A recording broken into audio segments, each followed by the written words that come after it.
O2 और CO2 का आदान प्रदान किस तरीके से होता है। तो देखो इसका पाथ बनाते हैं। ये वायु है, ये O2 लेके जाएगी और अंदर से क्या आएगी भाई, CO2 आएगी। तो सबसे पहले O2 प्रवेश करती है बाह्य नासा छिद्र में।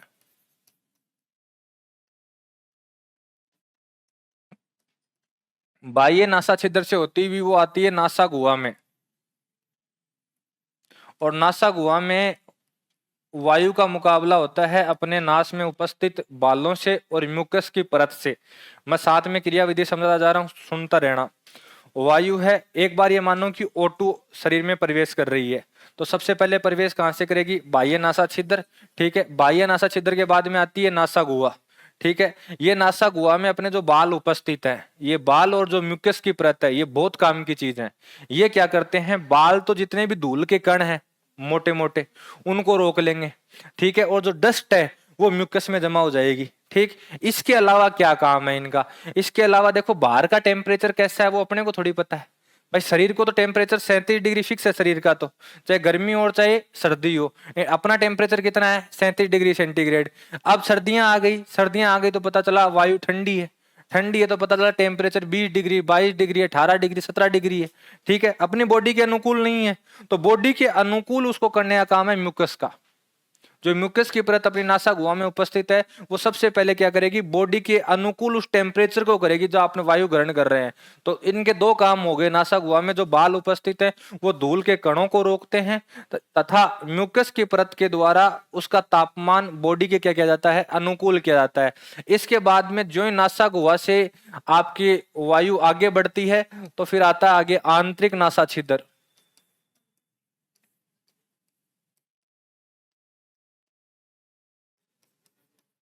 इस आंतरिक नासा छिद्र पे एक ढक्कन पाया जाता है जिसका नाम है यूवला। क्या नाम है भाई, यूवला। ये यूवला क्या करता है कि जब अपन भोजन ग्रहण करेंगे ना, और भोजन आपका यहां से आगे जो ही बढ़ेगा, उस टाइम पे यूवला आंतरिक नासा छिद्र को बंद कर देगा। अन्यथा क्या होगा, कई बार अल्सुंग आती है और खाना नाक से वापस बाहर, अर्थात यूवला सही समय पे बंद नहीं हुआ। यूवला यदि सही समय पे बंद नहीं हुआ तो आधा खाना तो जाएगा आहार नाल में और आधा नाक से बाहर। ठीक है, तो ये यूवला नाम का ढक्कन है, ये क्या करता है, भोजन ग्रहण करते समय, ध्यान रखना एक ही टाइम बंद होता है, ये दूसरे टाइम बंद नहीं होता, बाकी खुला ही रहता है। ठीक है, भोजन ग्रहण करते समय ये आंतरिक नासा छिद्र को क्या कर देता है, बंद कर देता है, जिससे आंतरिक नासा छिद्र से माध्यम से भोजन के कोई घटक शरीर से बाहर वापिस ना आ जाए। ठीक है, अब आंतरिक नासा छिद्र के बाद में जो आपकी वायु है वो प्रवेश करती है कहां पे भाई, गर्सनी में। अलग अलग है। ठीक है, अब आपके वायु कहां प्रवेश करेगी, गर्सनी में। और गर्सनी अपने पाचन तंत्र और श्वसन तंत्र का वो कॉमन भाग है जहां से वायु भी जाएगी और भोजन भी जाएगा। अब होता क्या है, ऐसे दो पाइपलाइन एक साथ बनी हुई है, यहां ये कॉमन भाग है, ये मान लेते हैं ये कौन सा भाग है आपका, कॉमन भाग है। अब यहां क्या होगा, एक ढक्कन पाया जाएगा जिसको नाम बोलते हैं एपिग्लोटिस।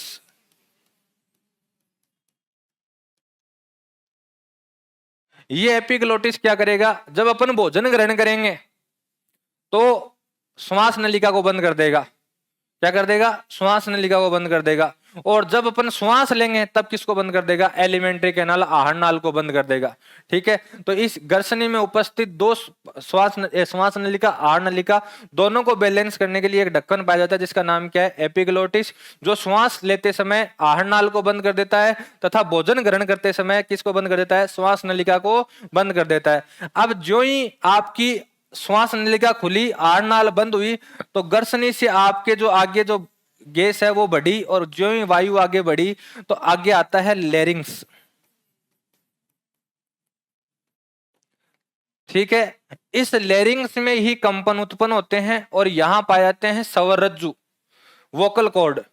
यहां क्या पाए जाते हैं, स्वर-रज्जु, वोकल कॉर्ड, जिनके माध्यम से क्या उत्पन्न होती है भाई, ध्वनि उत्पन्न होती है। क्या उत्पन्न होती है, ध्वनि उत्पन्न होती है। स्वर-रज्जु में कंपन उत्पन्न होता है, उस कंपन, उस वाइब्रेशन के कारण क्या उत्पन्न होती है आपकी, साउंड अर्थात ध्वनि उत्पन्न होती है। अर्थात जो लोग गूंगे होते हैं उनके स्वर-रज्जु या तो होते नहीं है या स्वर-रज्जु में कंपन नहीं हो रहा होता।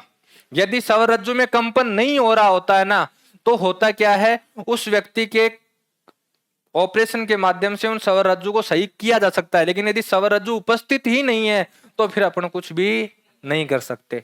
ठीक है, तो ध्यान रखना। गर्सनी के बाद में क्या आती है, लेरिंग्स आती है। लेरिंग्स में वोकल कॉर्ड पाए जाते हैं। कई बार क्वेश्चन आता है कि ध्वनि का उत्पन्न किसकी वजह से होता है, दो ऑप्शन मिलेंगे, लेरिंग्स और स्वरज्जु। लेरिंग्स की वजह से ध्वनि उत्पन्न नहीं हो रही है, ध्वनि तो स्वरज्जु की वजह से उत्पन्न हो रही है। स्वरज्जु अर्थात वो वोकल कॉर्ड है, वो उपस्थित कहां पे है, लेरिंग्स में। इस बात को समझ लेना पहले ही कि आप वहां लेरिंग्स को टिक लगा के आ जाओ, अच्छा लेरिंग्स की वजह से ध्वनि उत्पन्न हो रही है। अपने तो लेरिंग्स होते हैं, और जो पक्षी होते हैं ना, पक्षी, उनमें सिरिंग्स होते हैं भाई।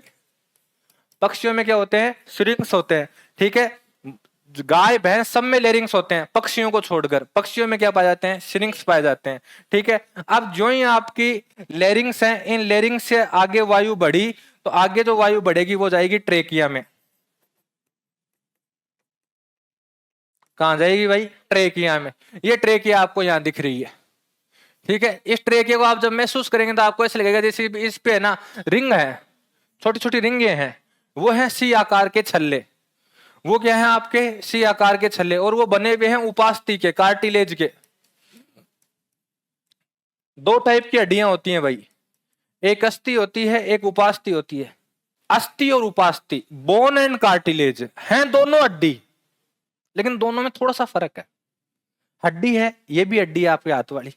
ठीक है, अब जैसे अपन इनको मोड़ना चाहेंगे ना, यहां से मैं बीच से यहां से मोड़ना चाहूँ, ये नहीं मुड़ेगी, नहीं मुड़ेगी ना। अर्थात वह हड्डी जिसमें मजबूती का गुण पाया जाता है, अर्थात उसमें मुड़ने का गुण नहीं पाया जाता, वो तो कहलाती है बोन, अस्थि। ठीक है, और जिसमें मुड़ने का गुण पाया जाता हो वो कहलाती है आपकी उपास्थि, कार्टिलेज। वो क्या कहलाती है, उपास्थि। अब ये आपका जो ये श्वास नलिका है ना, आप इसको यहां से, यदि ये कार्टिलेज नहीं होती ना, तो आपसे डेली का डेली एक मर्डर हो रहा होता। होता क्या, श्वास नलिका है, नॉर्मल सी झिल्ली सी है। ठीक है, डबल मेम्ब्रेन है, झिल्ली है, बीच में तरल भरा हुआ है। आपने, अपन लड़कों की तो नॉर्मल आदत होती है यहाँ गला दबाना। ठीक है, आपने दबाया, पता चला ये तो मर गया, पता चला ये तो मर गया। तो भगवान ने क्या पहले व्यवस्था कर दी, बोले ऐसे नहीं मरेगा, रुको, मैं क्या लगा देता हूँ, सी आकार के छल्ले लगा देता हूँ। अब इन हैं किसके, उपास्थि के। भाई मुड़ने का गुण तो उपास्थि में उपस्थित है। अब होता क्या है, उसको महसूस हो रहा होता है, जहां व्यक्ति मरने वाला 1 मिनट में था, अब वो आपके हाथ दबाने से 5 मिनट तक नहीं मरेगा। आपको पता चलेगा मरने वाला है, छोड़ दे। ठीक है, इसलिए इसी आकार के छल्ले पाए जाते हैं, जिससे श्वास नलिका के दबाव को क्या किया जा सके, बैलेंस किया जा सके। ये सी के ही हैं, ध्यान रखना, आगे पीछे नहीं है। जहां जहां मानव करतूत कर सकता है उसी तक है। पीछे तो भाई, पीछे से तो पकड़ेगा कहां से, ठीक है, पकड़ कहां से सकता है, आगे से। तो भगवान ने आगे व्यवस्था कर दी भाई, क्या लगा दी, सी आकार के छल्ले लगा दी। कोई आपको पूछ ले कि ट्रेकिया पे सी आकार के छल्ले क्यों पाए जाते हैं, तो ध्यान रखना, बाह्य दबाव को झेलने के लिए। किसके लिए पाए जाते हैं भाई, बाह्य दबाव को झेलने के लिए। अब जो ही आपकी ट्रेकिया है, अर्थात जो श्वास नली है, ये आगे बढ़ेगी। आगे ये बढ़ेगी प्राथमिक, द्वितीयक एंड तृतीयक। ठीक है, मैं साथ में एक साथ ही लिख रहा हूं, प्राथमिक, द्वितीयक एंड तृतीयक श्वसनिका। ठीक है, इनमें पहले प्राथमिक में आएगी वायु, प्राथमिक के बाद में किस में आएगी, द्वितीयक में, द्वितीय के बाद में किस में आएगी, तृतीयक में। तृतीयक के बाद में आगे छोटी छोटी पाइपलाइनें पाई जाती हैं, जिनको अपन कहते हैं श्वसनिकाओं। और इन श्वसनिकाओं के सिरे के ऊपर पाई जाती है कुपिका।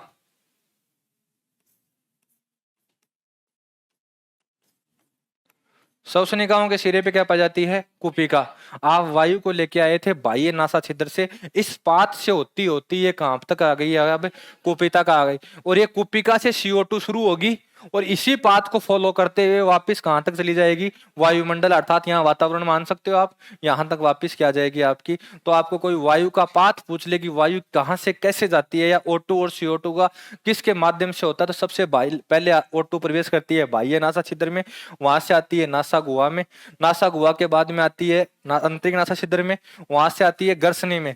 अब ये एक क्वेश्चन है आपका अलग, आपको कई बार क्वेश्चन पूछ सकता है कि उस स्थान का नाम बताइए जो पाचन तंत्र तथा श्वसन तंत्र का कॉमन पाथ है। घर्षण।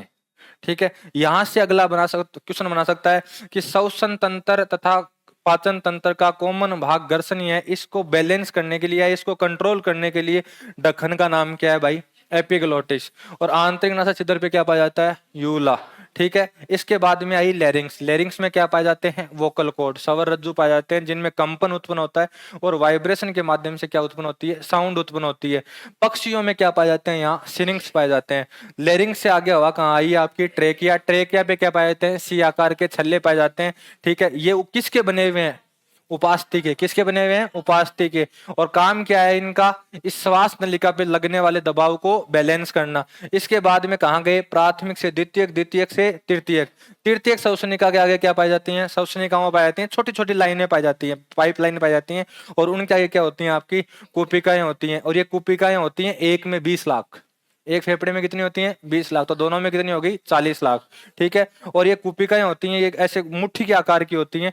ठीक है, और इनके आगे धमनी और शिराएं पाई जाती हैं जहां O2 और CO2 का क्या किया जाता है? आदान प्रदान किया जाता है। और ये कूपिका एवोलाई, ठीक है, फेफड़ों की संरचनात्मक व क्रियात्मक इकाई होती हैं। क्या होती हैं भाई? संरचनात्मक व क्रियात्मक इकाई होती हैं। ठीक है,